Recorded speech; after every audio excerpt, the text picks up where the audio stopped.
Orang yang berzikir itu hidup dan orang tidak berzikir itu mati. Orang yang tidurnya seperti bangkai dikencingi setan. Tolong dijelaskan. Gunakan hidup sebelum mati. Dalam keadaan sakit, amalan-amalan sehari-hari hanya berzikir. Orang tua, saudara-saudara saya tidak peduli perintah, tidak peduli larangan, tidak peduli halal haram. Kalau diingatkan jawabannya yoben. Dengan kajian tidak suka, tidak mau mendengarkan. Apa hatinya sudah mati, Ustaz?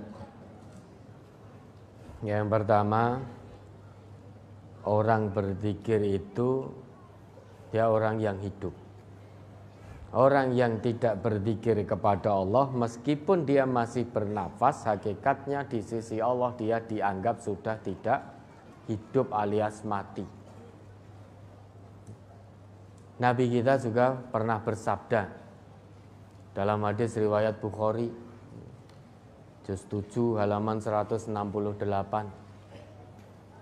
An Abi Musa radhiyallahu anhu anna Nabiyya sallallahu alaihi wasallam qala, dari Abu Musa al-Asy'ari bahwasanya Nabi kita pernah bersabda, mathalul ladzi yadhkuru rabbahu wal ladzi la yadhkuru mathalul hayyi wal mayyiti. Perumpamaan orang-orang yang berzikir kepada Allah walladzi la yadhkuru, dan orang yang tidak berzikir kepada Allah, mathalul hayyi wal mayyiti, seperti orang hidup dan orang mati. Sekarang kita ini diciptakan oleh Allah, tujuannya untuk apa? Untuk ibadah. Ibadah di situ berarti kita mengingat Allah. Jadi semua aktivitas hidup kita di dunia ini, kalau kita orang Islam, kita hamba Allah, maka aktivitas yang dilakukan harus bisa mengingatkan kita kepada Allah. Sehingga orang yang bisa melakukan ini, itu hakikatnya kemanapun dia berada, melangkahkan kakinya, dimanapun dia berada, dalam kondisi apapun, dia terus ingat Allah, zikir pada Allah. Sehingga tindak tanduknya, perilakunya, ucapannya, sikapnya tidak pernah jauh dari petunjuk-petunjuk Allah dan tuntunan Rasulullah. Karena setiap saat ingat pada Allah, apapun aktivitasnya, selalu merasa diawasi oleh Allah. Itulah orang yang hidupnya sesuai dengan tujuan yang Allah tetapkan untuk ibadah. Sehingga kemanapun ingat Allah sudah. Orang yang dimanapun ingat Allah, sulit untuk maksiat pada Allah. Mau maksiat, dia merasa dan yakin betul bahwa Allah Maha mengawasi. Dalam kesendirian, tidak ada orang lain, dia mau maksiat, imannya mengingatkan bahwa Allah Maha mengawasi. Sekalipun kamu sendiri, kamu berbuat maksiat, Allah tidak saring, Allah enggak tidur, Allah Maha tahu. Itu orang yang ingat Allah.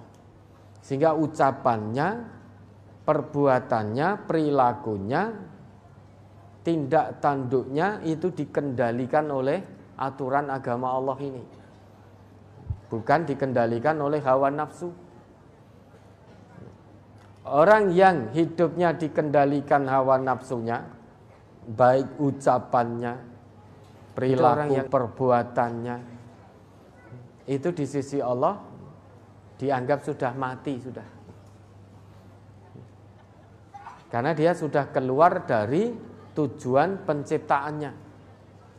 Dia manusia diciptakan untuk ibadah. Tetapi menjalani hidup di dunia sebagai amanah dari Allah ini, justru yang dikedepankan adalah hawa nafsunya. Tidak ingat Allah lagi. Allah ingatkan untuk mencari rezeki secara halal dan thayyib, tidak peduli. Allah ingatkan tentang riba, dia tidak peduli, yang penting dapat uang. Allah ingatkan jangan dekat-dekat zina, dia tidak peduli, yang penting terpuaskan hawa nafsunya. Allah larang ini itu enggak peduli, yang penting dia ikut terus hawa nafsunya. Meski dia masih punya nyawa, bisa kesana kemari, masih bisa bicara, masih bisa bernafas, namun dia sudah dianggap mati oleh Allah. Ini perumpamaan orang hidup yang senantiasa ingat pada Allah dan orang hidup yang tidak ingat dengan Allah. Seperti orang hidup dan orang mati. Kemudian orang yang tidur telinganya dikencingi setan. Itu gambarannya dalam hadis Nabi itu, orang yang tidur semalaman sampai pagi dia tidak bangun, sehingga malam hari tidak mendirikan sholat malam. Orang yang tidurnya seperti itu, kata Nabi, dia tidur semalam suntuk sampai pagi, malam hari dia tidak bangun untuk sholat malam, itu telinganya dikencingi setan. An Abdillahi, dari Abdullah bin Mas'ud, dzukira inda Rasulillah sallallahu alaihi wasallam rajulun nama lailatan hatta asbaha. Disebutkan di sisi Rasulullah sallallahu alaihi wasallam seorang laki-laki yang tidur semalaman tanpa bangun sampai pagi. Tidak bangun untuk mendirikan sholat malam. Dia tidur sampai pagi. Mendengar itu Nabi kita bersabda, "Dzaka rajulun balas syaitanu fi udhunaihi au qala fi udhunihi." Laki-laki itu yang tadi tidur semalaman tidak bangun untuk sholat malam, itu hakikatnya kedua telinganya dikencingi setan sehingga tidak terbangun. Jadi turune iki ya angler banget gitu loh. Ada apa gitu telinganya ora tengen gitu. Bahkan alarm bunyi 10 kali juga tenang saja. Oh, alarm jam 1:30. Saya masih punya alarm jam 2 pateni. Alarm bunyi jam 2. Oh, jam 2 saya masih punya 2:30. Subuhnya masih 4:30 kok. Matikan lagi.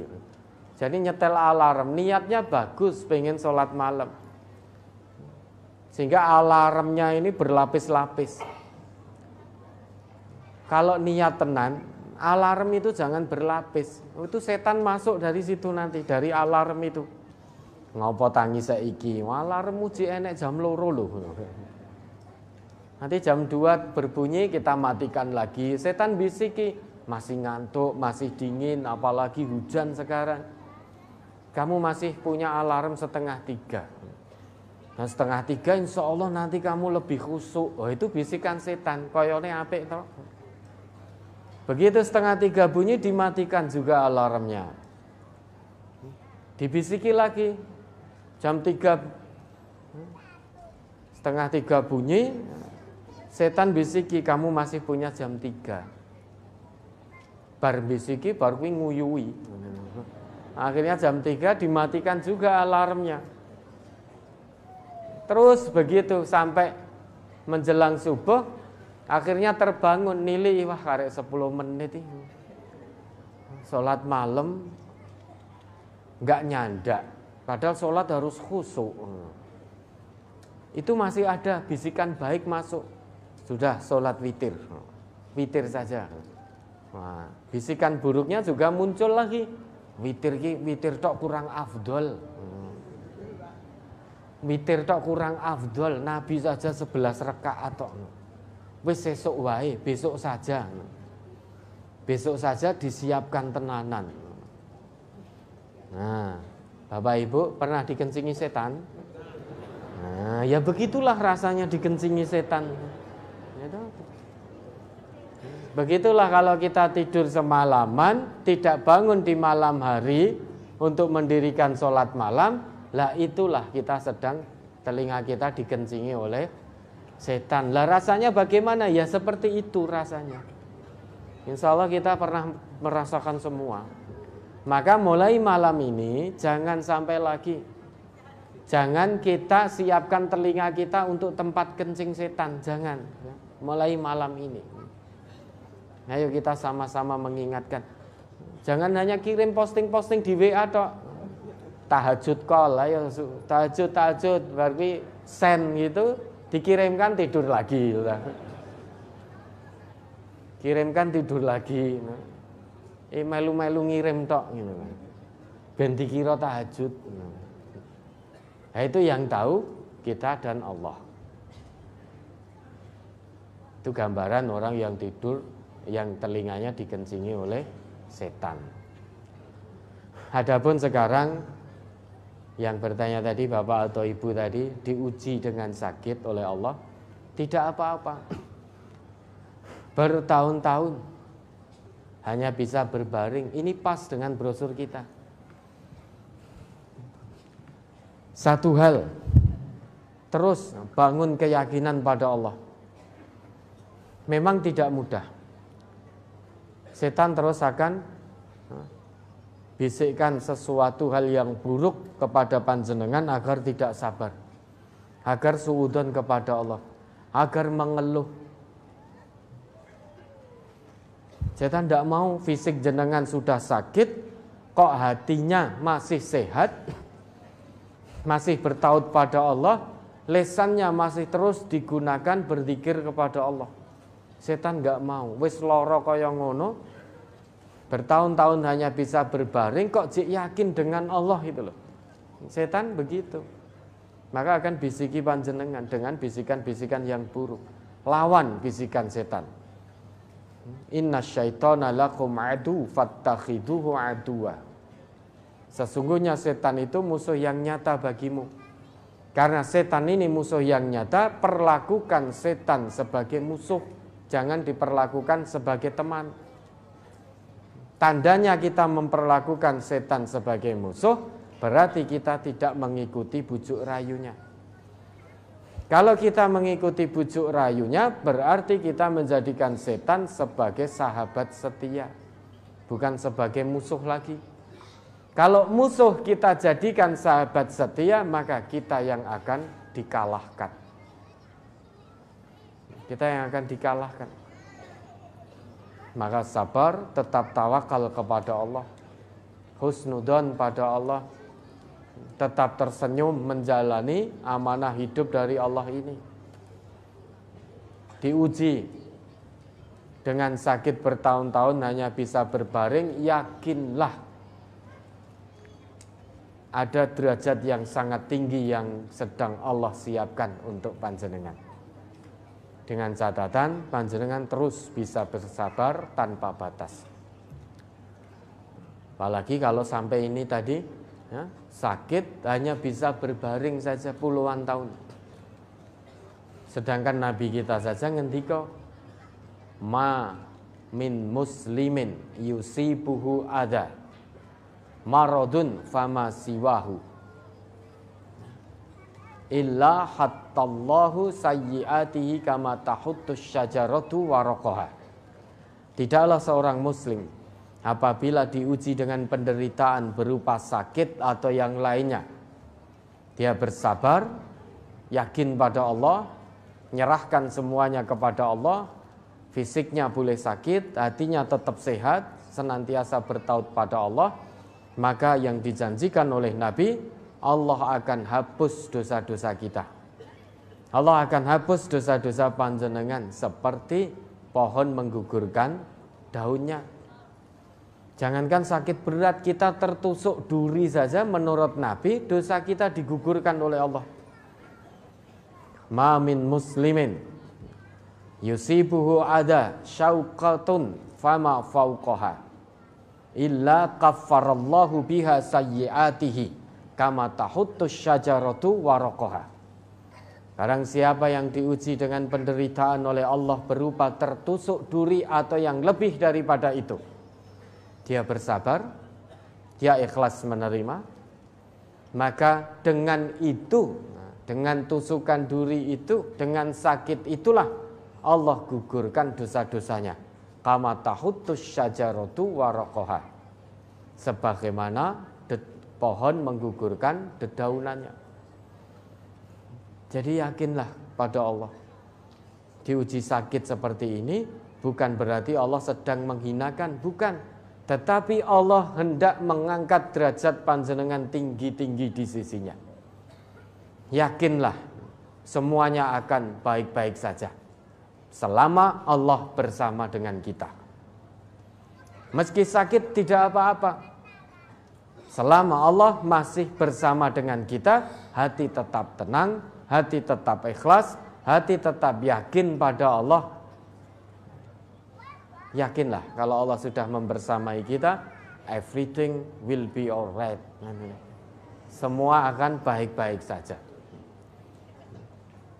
Ya, adapun keluarga belum mau ngaji, belum mau mendengarkan, ya terus dinasehati.